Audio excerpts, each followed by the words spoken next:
Arratsaldeon, gaur nahi tokatzen zait, etxetik horrozkaitea eta egin hasekin olaza jarri dan puntuari erantzungo diot.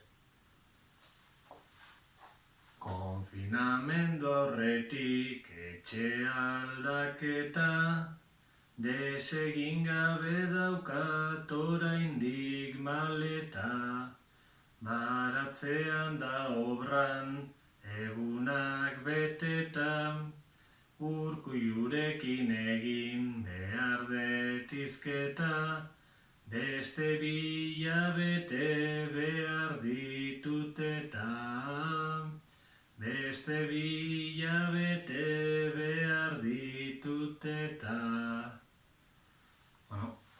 Eta nire puntua Ainhoa Guadori jarriko diot, eta honela dio.